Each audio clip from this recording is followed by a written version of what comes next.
नमस्कार दोस्तों, स्वागत है आप सभी का सागर सिविल सर्विसेज के यूट्यूब प्लेटफॉर्म पर। दोस्तों कैसे हैं आप सभी लोग। हम आशा करते हैं कि आप सभी लोग बहुत अच्छे होंगे, स्वस्थ होंगे और बहुत अच्छे तरीके से आप सभी लोग अपने विषयों का अध्ययन कर रहे होंगे। दोस्तों जैसा कि आप सभी लोगों को पता होगा कि हमने जीके जीएस से संबंधित एक महत्वपूर्ण श्रृंखला को शुरू किया था, जिसमें सभी विषयों के महत्वपूर्ण जो MCQ हैं उनको आपके समक्ष डिस्कस करते हैं। और आज हम इसी क्रम में टेस्ट पेपर नंबर 3 का डिस्कशन करेंगे। ठीक है, चलिए दोस्तों इसकी शुरुआत करते हैं बिना किसी देरी के। आज का हमारा जो पहला सवाल है वो ये है,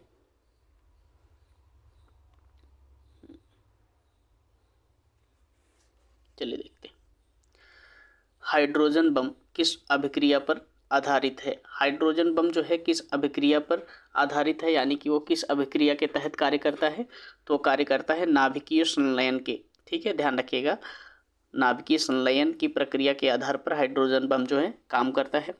और परमाणु बम किस अभिक्रिया पर आधारित है, तो आपको ये बताना है। तो परमाणु बम जो है किस अभिक्रिया पर आधारित है, तो यह आधारित है नाभिकीय विखंडन।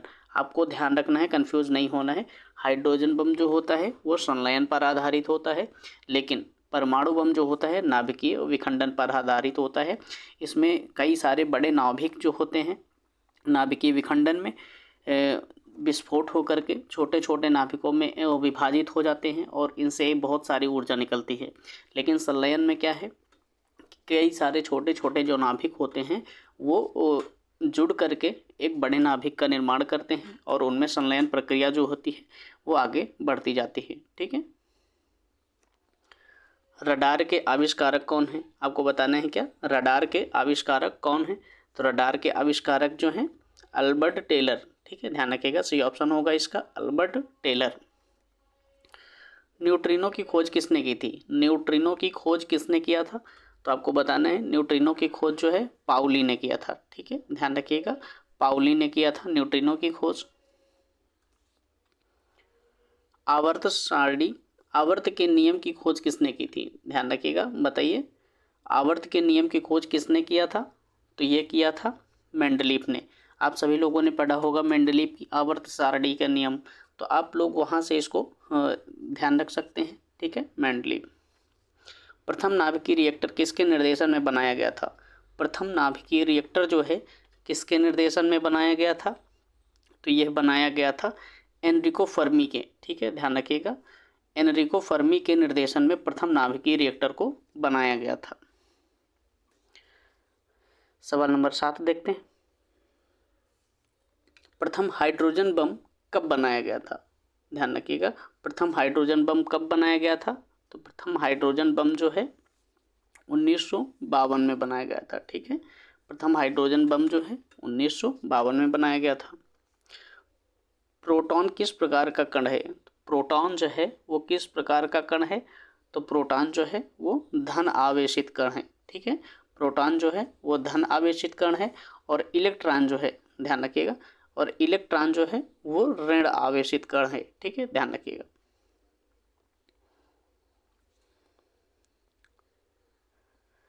इलेक्ट्रॉन किस प्रकार का कण है, अभी हमने आपको बताया था इलेक्ट्रॉन जो है किस प्रकार का कण है, तो वो इलेक्ट्रॉन ऋण आवेश युक्त कण है। ठीक है, न्यूट्रॉन किस प्रकार का कण है, न्यूट्रॉन जो है, अभी हमने इलेक्ट्रॉन बताया, प्रोटॉन बताया, अब यहाँ पर न्यूट्रॉन के बारे में पूछ रहा है। तो न्यूट्रॉन किस प्रकार का कण है, तो न्यूट्रॉन जो है वो आवेशहीन है, यानी कि इस पर कोई आवेश नहीं होता है। ठीक है, सी ऑप्शन सही होगा इसका। सवाल नंबर 11, परमाणु बम का आविष्कार किसने किया था। तो परमाणु बम का आविष्कार किसने किया था, तो परमाणु बम का आविष्कार जो किया था ऑटो हॉर्न ने किया था। ठीक है, परमाणु बम का आविष्कार किसने किया था, बताइए, तो ये ऑटो हॉर्न ने किया था। प्रथम परमाणु बम कब बनाया गया था, वही सवाल फिर से रिपीट हो गया है। प्रथम परमाणु बम जो है, नहीं, प्रथम परमाणु बम जो है वो 1945 में बनाया गया था।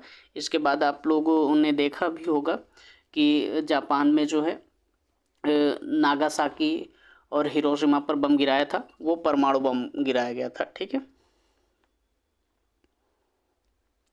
हमारा अगला सवाल जो है, इलेक्ट्रॉन की खोज किसने किया था। तो इलेक्ट्रॉन की खोज किसने किया था, तो इलेक्ट्रॉन की खोज किया था जे थॉमसन ने, ठीक है। इलेक्ट्रॉन की खोज किसने किया था? तो जे थॉमसन ने किया था। प्रोटॉन की खोज किसने किया था? प्रोटॉन की खोज किसने किया था? तो इसको किया था गोल्डस्टीन ने, ठीक है। प्रोटॉन की खोज किसने किया था? तो गोल्डस्टीन ने किया था। हमारा अगला सवाल जो है, न्यूट्रॉन की खोज किसने किया था? तो न्यूट्रॉन की खोज जो किया था वो किया था जेम्स चैडविक ने, ठीक है, ध्यान रखिएगा। न्यूट्रॉन की खोज किसने किया था? तो जेम्स चैडविक ने किया था। पोलियो के टीके की खोज किसने किया था? पोलियो के टीके की खोज किसने किया था? ये कई बार सवाल पूछा जा चुका है, ठीक है। पोलियो के टीके की खोज जो है जॉन ई सॉल्क ने किया था, ठीक है, ध्यान रखिएगा। पोलियो के टीके की खोज जो है जॉन ई सॉल्क ने किया था। बी ऑप्शन सही होगा इसका। डायनामाइट के आविष्कारक कौन थे? डायनामाइट के आविष्कारक कौन थे? तो डायनामाइट के आविष्कारक जो हैं अल्फ्रेड नोबेल, ठीक है, ध्यान रखिएगा। डायनामाइट के आविष्कारक जो हैं वो अल्फ्रेड नोबेल थे। आपको ध्यान रखना है डायनामाइट का यूज़ कहाँ पर किया जाता है। जैसे बड़ी बड़ी जो पहाड़ी क्षेत्र हैं जहाँ से पत्थरों को निकाला जाना होता है, उसमें क्या किया जाता है कि डायनामाइट लगा दिया जाता है और विस्फोट करवाया जाता है, जिससे बड़ी बड़ी चट्टानें जो हैं छोटे छोटे टुकड़ों में टूट जाती हैं और वहाँ से पत्थरों को निकाल लिया जाता है, ठीक है। या फिर बड़ी बड़ी बिल्डिंगों को आपने देखा होगा ध्वस्त करते हुए, तो उसमें भी डायनामाइट का इस्तेमाल किया जाता है। हमारा अगला सवाल जो है, पॉजिट्रॉन की खोज किसने किया था? पॉजिट्रॉन की खोज किसने किया था? तो पॉजिट्रॉन की खोज जो है एंडरसन ने किया था। बी ऑप्शन सही हो जाएगा, एंडरसन। निम्नलिखित में से किसकी वेधन क्षमता सबसे अधिक है? निम्नलिखित में से किसकी वेधन क्षमता सबसे अधिक है? तो वो किसकी वेधन क्षमता सबसे अधिक है? तो गामा किरणों की, ठीक है, ध्यान रखिएगा। गामा किरणों की जो वेधन क्षमता है वो सबसे अधिक है। हमारा अगला सवाल जो है, टेलीफोन का आविष्कार किसने किया था? टेलीफोन का आविष्कार किसने किया था? तो टेलीफोन का जो आविष्कार है वो अलेक्जेंडर ग्राहम बेल ने किया था। आप सभी लोगों को पता होगा ये। टेलीफोन का जो आविष्कार किसने किया था? अलेक्जेंडर ग्राहम बेल ने। सोलर सिस्टम को किसने खोजा था? ये मोस्ट इंपॉर्टेंट सवाल है आपके लिए। सोलर सिस्टम को किसने खोजा था? तो ये खोजा था कॉपरनिकस ने, ठीक है, ध्यान रखिएगा। सोलर सिस्टम को किसने खोजा था? तो ये कॉपरनिकस ने खोजा था। हमारा अगला सवाल जो है, नाभिकीय विखंडन में ट्रिगर क्या है? नाभिकीय विखंडन में ट्रिगर क्या है? तो ट्रिगर क्या है? तो ये है न्यूट्रॉन, ठीक है, ध्यान रखिएगा। नाभिकीय विखंडन में ट्रिगर जो है वो न्यूट्रॉन है। इसका उपयोग जो है मंदक के रूप में किया जाता है। न्यूट्रॉन की छड़ें होती हैं, रॉड्स होती हैं। जब अभिक्रिया को डाउन करना होता है तो न्यूट्रॉन की मंदक छड़ों का इस्तेमाल किया जाता है। क्वांटम सिद्धांत किसने दिया था? क्वांटम सिद्धांत जो है वो किसने दिया था? तो क्वांटम सिद्धांत जो है मैक्स प्लांक ने दिया था, ठीक है, मैक्स प्लांक ने दिया था क्वांटम का सिद्धांत। हमारा अगला सवाल जो है, रेडियोधर्मिता का आविष्कार किसने किया था? तो रेडियोधर्मिता का आविष्कार किसने किया था, बताइए। तो रेडियोधर्मिता का जो आविष्कार है वो हेनरी बेकुरल ने किया था। ए ऑप्शन सही हो जाएगा इसका, ठीक है, ध्यान रखिएगा, हेनरी बेकुरल। प्रसिद्ध बिग बैंग थ्योरी जो है किस मुख्य सिद्धांत पर आधारित है? तो ये किस मुख्य सिद्धांत पर आधारित है? तो ये आधारित है डॉपलर प्रभाव, ठीक है, डॉपलर इफेक्ट पर ये आधारित है। और ये प्रसिद्ध बिग बैंग थ्योरी है क्या, इसका संबंध किससे है? तो बिग बैंग थ्योरी जो है आज के लगभग 13 अरब वर्ष पूर्व यह एक विस्फोट हुआ था ब्रह्मांड में, जिसकी वजह से ये समस्त आज जो ब्रह्मांडी पिंड आकाश में घूम रहे हैं, उनमें पृथ्वी, सूर्य, चंद्रमा जो भी हैं सारी चीज़ें, उसके बाद उनका निर्माण हुआ था, ठीक है। बिग बैंग थ्योरी जो है वो ब्रह्मांड के निर्माण से संबंधित है। अगर आपसे ये पूछा जाए कि बिग बैंग थ्योरी जो है किस चीज़ से संबंधित है, तो ये ब्रह्मांड के निर्माण से संबंधित है, आपको ये बताना है, ठीक है। और ये डॉपलर प्रभाव पर आधारित है। इनमें से कौन सूक्ष्म तत्व है? इनमें से कौन सूक्ष्म तत्व है? तो सूक्ष्म तत्व कौन सा है? तो वो है हाइड्रोजन, ठीक है, ध्यान रखिएगा। इसमें से सूक्ष्म तत्व कौन सा है? तो वो हाइड्रोजन है। भारत का प्रथम परमाणु रिएक्टर किस नाम से जाना जाता है? भारत का प्रथम परमाणु रिएक्टर किस नाम से जाना जाता है? तो किस नाम से जाना जाता है? वो अप्सरा। ठीक है, ध्यान रखिएगा, वो अप्सरा के नाम से जाना जाता है। बी ऑप्शन सही होगा इसका। इलेक्ट्रॉन के आवेश का निर्धारण किसने किया था? इलेक्ट्रॉन के आवेश का निर्धारण जो है वो किसने किया था? चलिए इसके ऑप्शन को देख लेते हैं।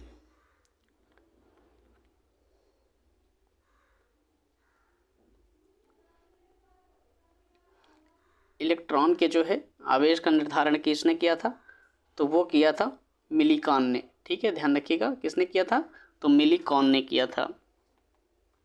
हमारा अगला सवाल जो है, परमाणु में अवस्थित सबसे हल्का कण कौन सा है?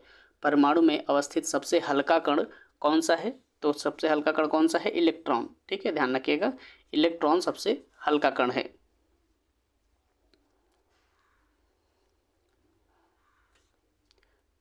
लकड़ी की आयु ज्ञात करने में सहायक है। लकड़ी की जो आयु है उसको ज्ञात करने में सहायक है।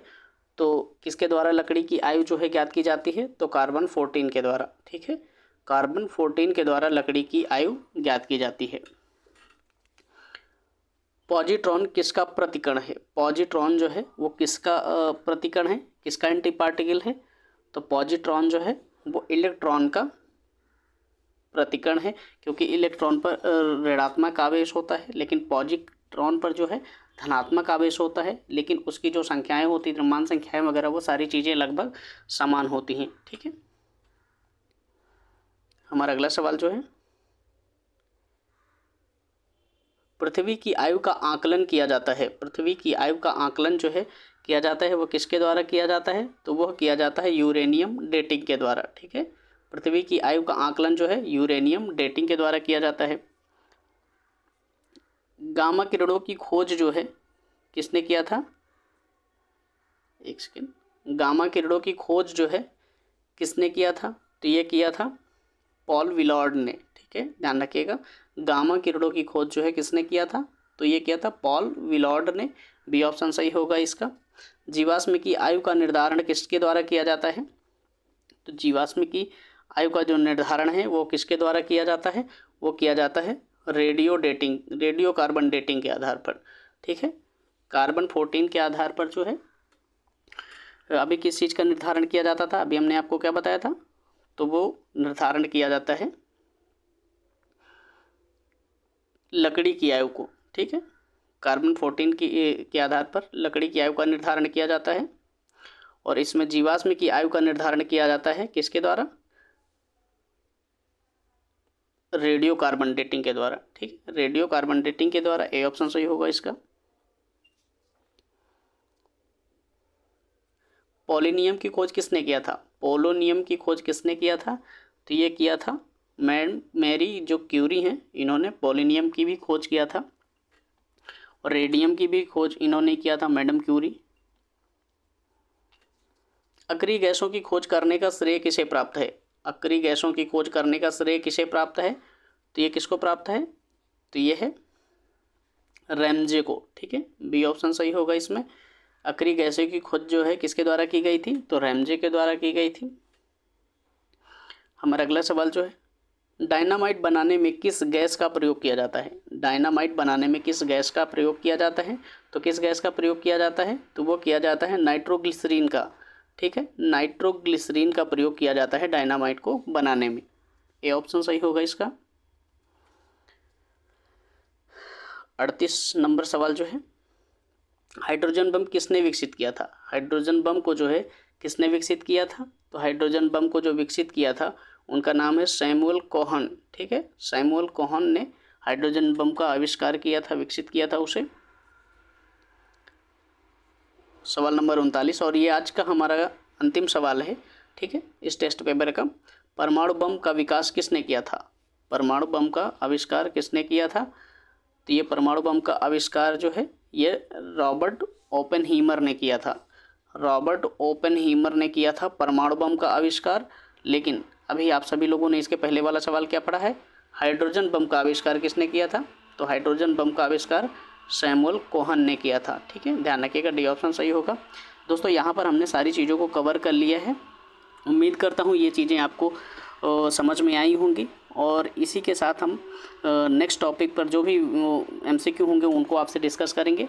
ठीक है दोस्तों, यदि आपको ये पसंद आए हमारा प्रयास तो आप प्लीज़ वीडियो को लाइक कर लेना, चैनल को सब्सक्राइब कर लेना और बेल आइकॉन को ऑन कर लेना, जिससे कि आपको आगे की सारे वीडियोस की जो है नोटिफिकेशन मिलती रहे। ठीक है दोस्तों, फिर मिलते हैं, तब तक के लिए अपना ख्याल रखिएगा, स्वस्थ रहिए और पढ़ाई करते रहिए। धन्यवाद।